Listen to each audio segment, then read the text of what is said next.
Buenas noches, hermanos y amigos.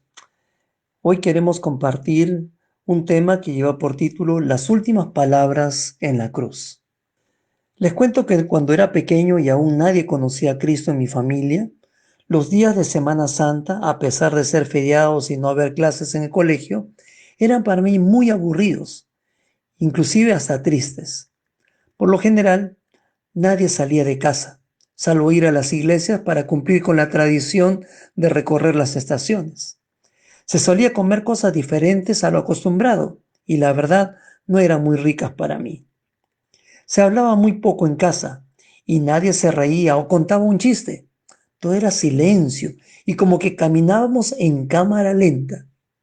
Pero lo que me parecía más tedioso e insoportable era escuchar por la radio o ver en televisión el sermón de las 7 palabras de la cruz. No sé por qué, pero hasta la voz del sacerdote cambiaba y sonaba lúgubre, como una voz de ultratumba. No fue hasta después que nos convertimos a Cristo casi toda la familia, que la Semana Santa se transformó en días festivos de gran bendición y una alegría no artificial, sino basada en verdades que la palabra de Dios nos dice y sobre todo el Espíritu Santo nos ayuda a comprender y celebrar. Y entre esas palabras de la Biblia están las frases que brotaron de los labios de Jesús cuando estaba agonizando en la cruz del Calvario. Me conmueven y siempre me impactará saber que cuando el Hijo de Dios estaba muriendo en una de las formas más horribles que la mente humana haya concebido, en vez de estar reclamando por semejante injusticia que más que un juicio era una ejecución arbitraria y convenida, Jesús dedicó sus últimos momentos de vida para pensar en todos nosotros, dejándonos este mensaje como herencia para todos los tiempos. Estas son las últimas palabras de Jesús en la cruz, según lo han ordenado muchos estudiosos de la Biblia. La primera, en Lucas 23:34, Padre, perdónalos porque no saben lo que hacen. La segunda, en Lucas 23:43, te aseguro que hoy estarás conmigo en el paraíso. La tercera, en Juan capítulo 19, versículos 26 y 27. Cuando Jesús vino a su madre al lado del discípulo que él amaba, le dijo, apreciada mujer, ahí tienes a tu hijo. Y al discípulo le dijo, ahí tienes a tu madre. Y a partir de entonces ese discípulo la llevó a vivir a su casa. La cuarta palabra está en Marcos 15:34. Eloi, Eloi, lama sabactani, que significa Dios mío, ¿por qué me ha desamparado? Esto también aparece en Mateo capítulo 27, versículo 46. La quinta palabra es la que está en Juan 19:28. Tengo sed. La sexta en Juan 19:30. Todo ha terminado o también todo está consumado. Y la séptima y última en Lucas 23:46. Padre, en tus manos encomiendo mi espíritu. Si se han fijado bien, 3 frases hablan de lo que Jesús pedía para otros. Una sola frase en la que pedía para sí mismo y 3 frases estaban dirigidas hacia Dios Padre. Empecemos por la única frase en la que pidió para sí mismo. Esta es, tengo sed. Tras horas de estar clavado y colgado en la cruz, al calor del mediodía en pleno Medio Oriente, se evidenció en 2 palabras la humanidad de Jesús. Tengo sed. Esto solo lo registra Juan, quien muy probablemente fue el último en morir de los apóstoles. Y resulta importante porque desmiente la conjetura herética de los gnósticos, secta que se formó en pleno siglo I con la postura de que Jesús nunca se hizo hombre, sino que su presencia en la tierra fue solo angelical. Decían, lo que vieron y escucharon los discípulos fue una especie de visión, pero que realmente nunca fue real, ya que Dios no puede rebajarse a lo material o lo profano. Y esto es mentira, porque no solamente fue real Jesús, sino que ese pedido suyo movió a compasión a un soldado romano, que le alcanzó un hisopo mojado en vino agrio para que por lo menos moje sus labios. Ojo, no hay que confundir esto con ese brebaje mezcla de vino y mirra, según San Mateo 27:34 o Marcos 15:23. Era una preparación con efectos anestésicos que se solía dar a los condenados a muerte para adormecerlos para que no sufrieran tanto. Esto se lo ofrecieron a Jesús al llevarlo al lugar de ejecución, pero Jesús lo rechazó apenas lo probó. Démosle honra y alabanza por su gran sacrificio, hecho por amor por todos nosotros. A Jesús, que es el Verbo de Dios encarnado, que se hizo 100% hombre para poder morir en nuestro lugar, ocupando nuestro lugar de castigo en la cruz. Veamos ahora lo que dijo al Padre. Eloi, Eloi, lama sabactani. Todo está consumado. Y Padre, en tus manos encomiendo mi espíritu. ¿Por qué Jesús gritó Eloi, Eloi, lama sabactani? En primer lugar, hay que aclarar que estaba dirigiéndose a Dios Padre. ¿Cómo? Dirán muchos. ¿Acaso Dios fue capaz de abandonar a su único hijo? ¿No dijo en más de una ocasión, este es mi hijo amado en quien tengo complacencia? ¿No le respondió cada vez que él le oraba o le pedía poder para hacer alguna señal o milagro? ¿No acudió a él en el Getsemaní antes de que lo tomaran prisionero? Claro que sí. Pero en esta única vez, Cristo dejó de estar acompañado por el Padre y el Espíritu porque literalmente se estaba haciendo pecado allí en la cruz al ocupar el lugar de castigo y juicio por toda la humanidad.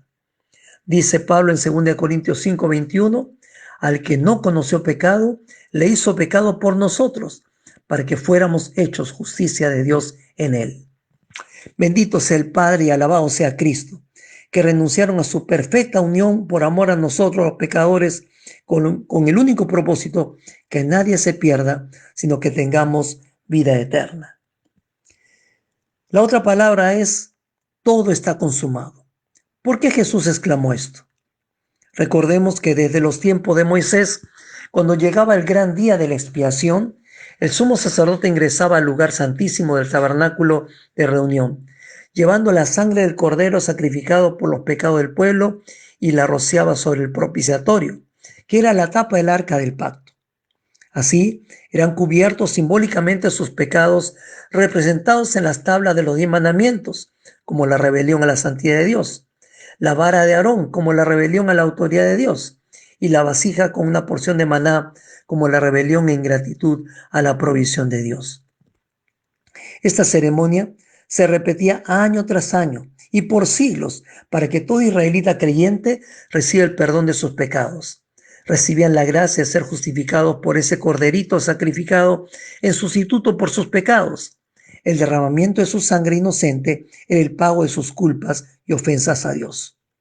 Jesús, a quien Juan el Bautista presentó acertadamente como el Cordero de Dios que quita el pecado del mundo, era plenamente consciente que su muerte inocente era el pago en sustitución por los pecados de todo el mundo. Por eso exclamó en griego, tetelestai, todo está consumado o ha terminado, pero más precisamente significa todo está cancelado. Como dijo Pablo en Romanos 6:23, la paga que deja el pecado es la muerte, pero el regalo que Dios da es la vida eterna por medio de Cristo Jesús, nuestro Señor. Y la otra palabra es, en tus manos encomiendo mi espíritu. ¿Por qué dijo esto? Permítame por favor ser simple. Jesús había venido al mundo haciéndose hombre, dejando su trono de honra y de gloria allá en los cielos, al lado del Padre. Como hombre vivió en perfecta santidad, portándose como ese Adán que debimos haber sido todos nosotros, pero no fuimos. Y ahora, solo por amor a cada uno de nosotros, entregaba su vida en la cruz para pagar nuestros pecados y limpiarnos de toda maldad. Con sus últimas fuerzas, acababa de gritar, tetelestai, todo está cancelado. Y ahora, estando a punto de morir, citó con su último aliento de vida el Salmo 31:5. Con ello es como si hubiera querido decir, ya no hay razón alguna por qué estar aquí separado de ti. Padre, espérame, voy de regreso a casa. Para terminar, veamos lo que dijo a otros. Padre, perdónalos porque no saben lo que hacen. Te aseguro que hoy estarás conmigo en el paraíso. Apreciada mujer, ahí tienes a tu hijo, ahí tienes a tu madre. ¿A quién y por qué dijo, Padre, perdónalos porque no saben lo que hacen? Jesús había sido golpeado y azotado cruelmente, arrastrado fuera de la ciudad hasta el monte Calvario o lugar de la calavera, donde lo clavaron y levantaron en una cruz en medio de dos criminales. Y lo primero que salió de sus labios fue esta oración donde él pedía a su Padre en los cielos que perdone a sus verdugos y a todos los que estaban alrededor. ¿Te has puesto a pensar en cuán diferentes somos a Jesús? Cuando algo malo nos ocurre o nos lo hacen otros, nuestra primera reacción es reclamar, quejarnos, y junto con ello el deseo de venganza, la exigencia de un desagravio. Y la razón de ello es que estamos casi siempre pensando en nosotros mismos, nuestra verdad, nuestro derecho, nuestra posición, nuestra necesidad, etc. Jesús estaba por morir injustamente, pero en lugar de exigir sus derechos, pensó en lo equivocados que estaban sus ejecutores. Y su reacción fue la de interceder por ellos, pedir a Dios que los perdone por lo que le estaban haciendo. No es fácil, pero el Señor nos pide y nos ha sido ejemplo de perdón a quienes nos hacen daño o nos desean el mal. En estos días de cuarentena y aislamiento social por el coronavirus, gran cantidad de personas han desobedecido las ordenanzas del gobierno, exponiéndose ellos y exponiendo a otros a contagiarse. Nuestra reacción natural es de cólera y fastidio, pero Jesús ve su negligencia con ojos de compasión. Los ve confundidos y desamparados, perdidos, como ovejas sin pastor. En esto, como en tantas otras ocasiones, Jesús estaba pensando en los demás. ¿Sabes qué hermoso es, amigo y hermano, que en esa oración estaban incluidos los líderes religiosos judíos que habían procurado eliminarlo casi desde el inicio mismo de su ministerio en Galilea y sus alrededores? En esa oración estaban también los soldados romanos que cumplían las órdenes de Poncio Pilatos. Y en esa oración estaban todos los espectadores, los que dijeron horas antes, crucifícalo, crucifícalo, en el patio del gobernador. Pero también estaban algunos de sus discípulos, incluso hasta su madre María. Y antes que se escandalicen o me reclamen por lo que acabo de decir, déjenme decirles que también estábamos todos nosotros, los que habríamos de vivir mucho después que estas cosas ocurrieron.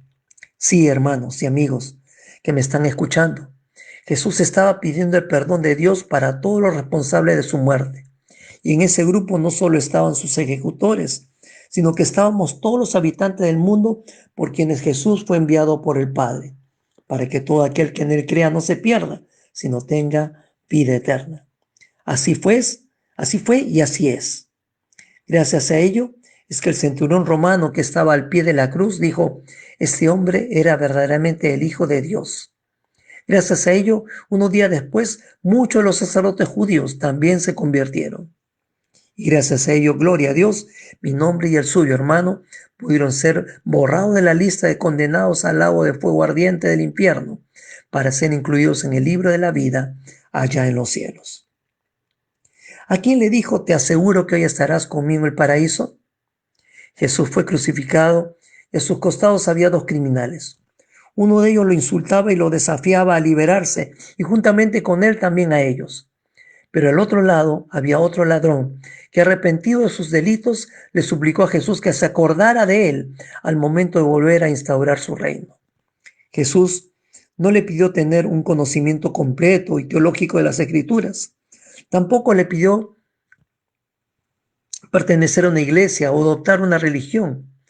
No le exigió sembrar con ofrendas o sacrificios. No le pidió servicios o ministerios. Jesús solo identificó en ese pobre hombre arrepentimiento de pecados y fe en él como Salvador y Señor. Y eso le bastó para prometerle un lugar a su lado en los cielos. Esa misma esperanza está extendida a toda persona de cualquier condición, raza, cultura, etc. Solo fe en Jesús como Salvador y Señor para recibir la gracia del perdón de pecados y la adopción como hijo de Dios. Las demás cosas de la vida cristiana vendrán por añadidura. ¿Y a quién les dijo, apreciada mujer, ahí tienes a tu hijo, ahí tienes a tu madre? Entre la multitud que estaba en ese monte y frente a las tres cruces estaban María, su madre terrenal, y Juan, uno de sus discípulos. Se dirigió a ella para decirle que no estaba desamparada, que no quedaría sola, Se la encomendó a Juan, hijo de Zebedeo, y Salomé, de quien se cree era hermana de María. La razón muy probablemente era que sus hermanos de sangre aún no creían en él como el Mesías prometido. Jesús dejó claro aquí su preocupación por la familia. Es un gran error el descuido de los padres o los hijos con el pretexto del trabajo, la iglesia o cualquier otro interés. De esto se preocupó el Señor Jesús, aún al borde de morir y dejar este mundo.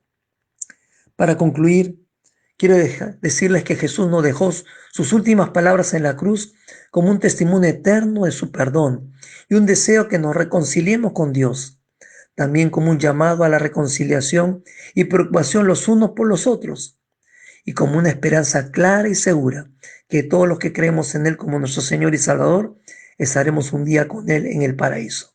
Amén y aleluya. Si tu amigo que me escuchas todavía no conoces a Cristo como Salvador y Señor de tu vida, te animo en esta Semana Santa a entregarle todo tu corazón y creer en Él como tu único Salvador y Señor. Dios te bendiga.